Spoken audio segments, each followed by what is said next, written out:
One, fly!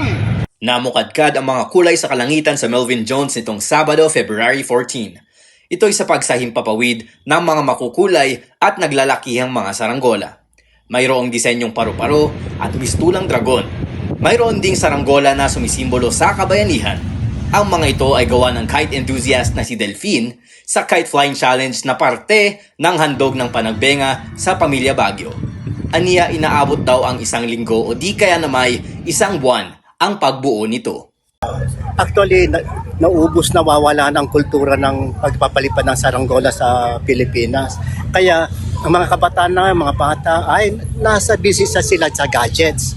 Kaya napag-isipan ko na by joining the Kite Festival, nabubuhay natin ang kultura at tradisyon ng saranggola. Pero enjoy naman. Magandang makita yung mga designs nila. Pati kung paano yung technique nila, kung paano paliparin ng maayos yung mga saranggola.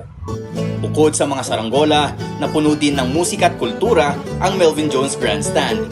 Ito'y sa mga pagtanghal na sumasalamin sa makulay na kultura ng Cordillera at ng buong bansa. Extra romantic tuloy ang naging date ng mag-asawang sina Trisha at Sheen mula sa Nueva Ecija. Ever since kasi sa Baguio talaga kami nagpapakasyon. Family, kasama kami, family namin. Ngayon kami lang as husband and wife. Ay, yung mga food natin. Sa yung mga kulay na saranggola.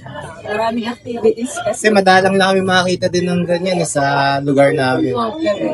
By Sia. Bukod sa mga performances, sabay-sabay ding pinintahan ng hindi bababa sa 20 magpamilya, barkada, maging solo ang mga canvas sa Melvin Jones Grandstand.